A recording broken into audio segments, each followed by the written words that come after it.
No sigas huyendo de la pregunta que ahora arde. ¿Qué sucede cuando te sientas en la oscuridad y la única conversación posible es contigo misma? Freud creería que emergen deseos reprimidos. Jung diría que surgen símbolos. Watts recordaría que el silencio es la cuerda tensa de la conciencia. Gebro el paradigma. La mujer que elige vivir sola no decide escapar del otro para siempre. Decide enfrentarse a su mundo interno sin mediaciones. Eso es peligroso y hermoso. Redefinamos la soledad como laboratorio. Ahí se mezclan reactivos, memoria, fantasía, proyección. La memoria trae rostros. La fantasía inventa futuros. La proyección pide respuestas. En el laboratorio ocurren reacciones inesperadas. Se disuelven mitos. Se liberan gases tóxicos. Se forman cristales de insight. No busques una receta. Busca paciencia. La alquimia que propone Freud es cruda. Al liberar pulsiones, el ego puede colapsar o fortalecerse. Jung añade, la integración del ánima y el ánimus es tarea lenta. Watts sugiere, deja de controlar la combustión y observa el fuego. Internamente desgloso este proceso en pequeños movimientos. Primero, la escucha. Sentarse y escuchar la voz interior sin interrumpir. Segundo, el nombrar.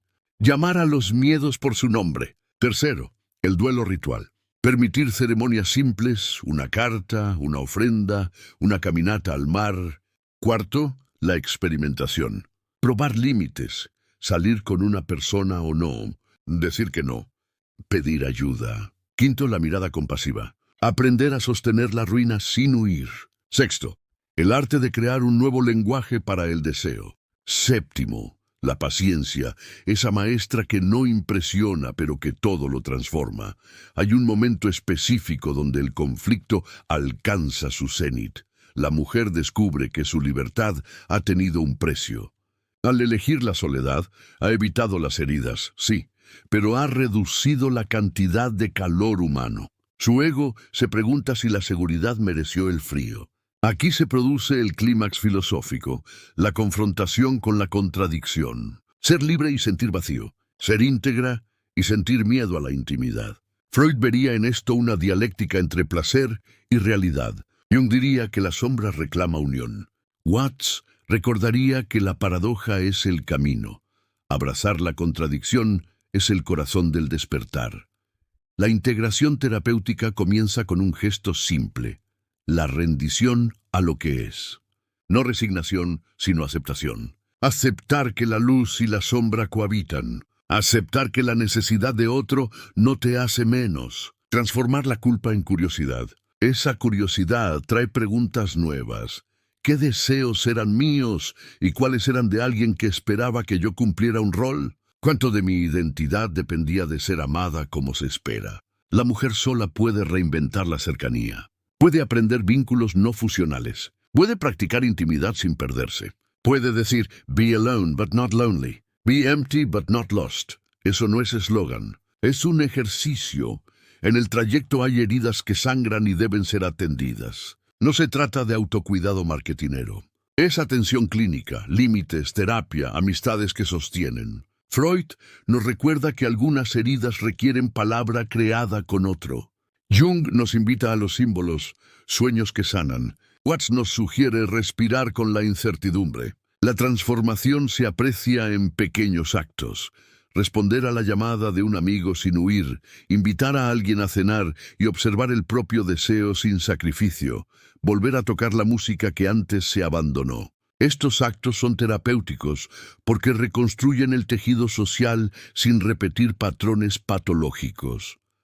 La imagen que dejo en este tramo es la de un jardín invernadero.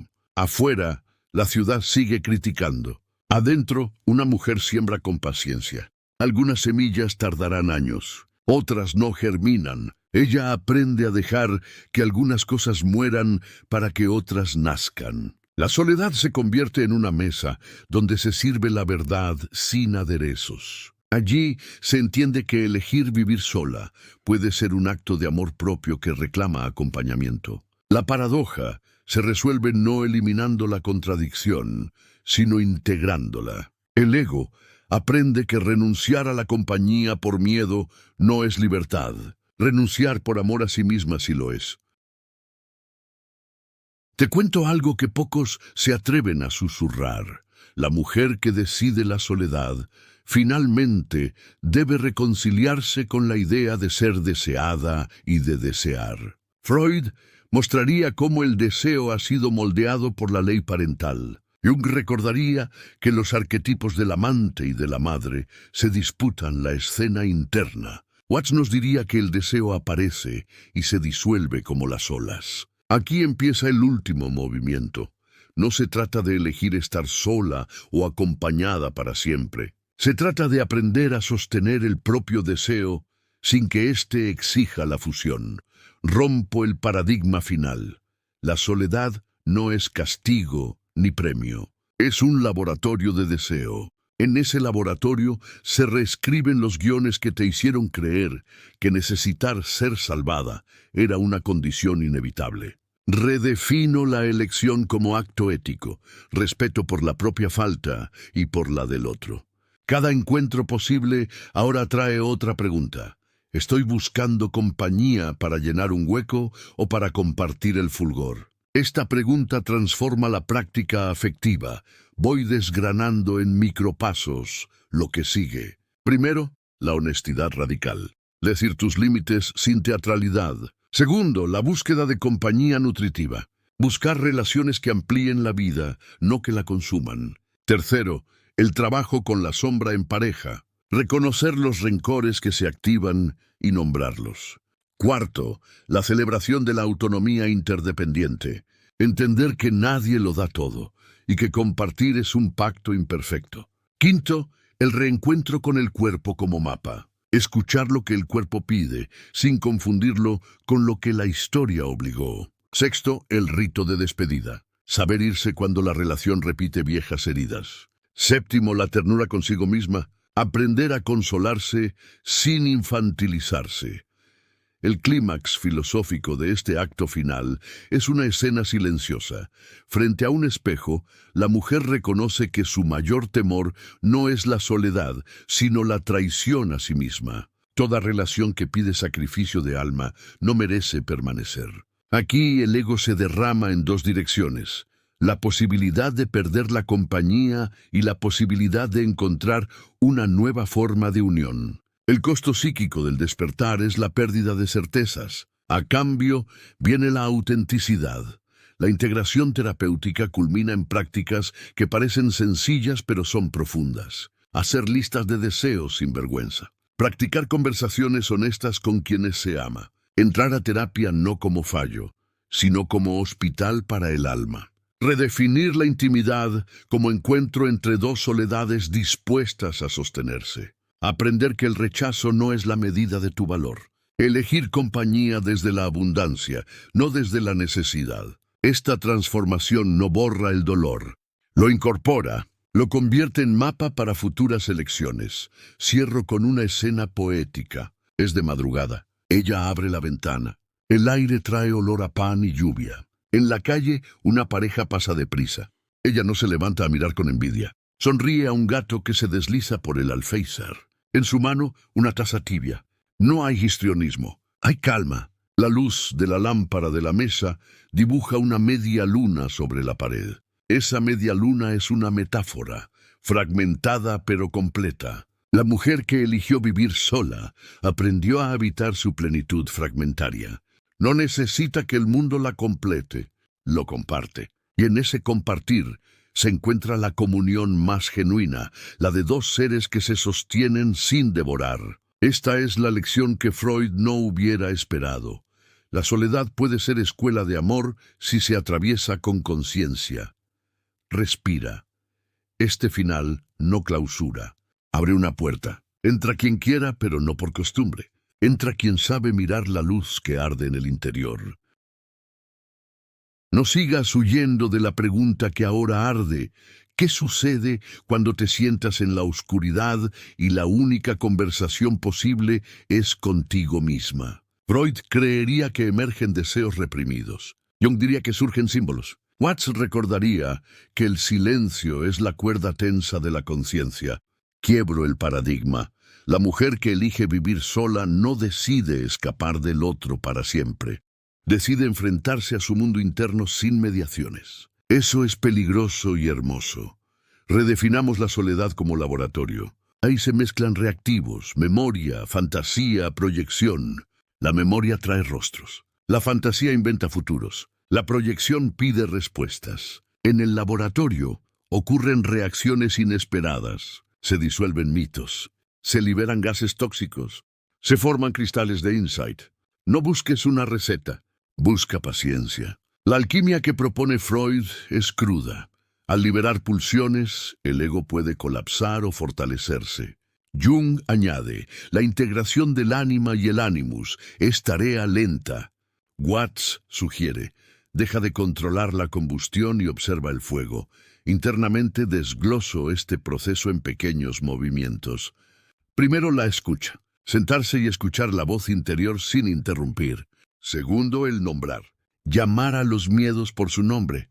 Tercero, el duelo ritual. Permitir ceremonias simples, una carta, una ofrenda, una caminata al mar. Cuarto, la experimentación. Probar límites, salir con una persona o no. Decir que no. Pedir ayuda. Quinto, la mirada compasiva. Aprender a sostener la ruina sin huir. Sexto, el arte de crear un nuevo lenguaje para el deseo. Séptimo, la paciencia, esa maestra que no impresiona pero que todo lo transforma. Hay un momento específico donde el conflicto alcanza su cenit. La mujer descubre que su libertad ha tenido un precio. Al elegir la soledad, ha evitado las heridas, sí, pero ha reducido la cantidad de calor humano. Su ego se pregunta si la seguridad mereció el frío. Aquí se produce el clímax filosófico, la confrontación con la contradicción. Ser libre y sentir vacío. Ser íntegra y sentir miedo a la intimidad. Freud vería en esto una dialéctica entre placer y realidad. Jung diría que la sombra reclama unión. Watts recordaría que la paradoja es el camino. Abrazar la contradicción es el corazón del despertar. La integración terapéutica comienza con un gesto simple, la rendición a lo que es. No resignación, sino aceptación. Aceptar que la luz y la sombra cohabitan. Aceptar que la necesidad de otro no te hace menos. Transformar la culpa en curiosidad.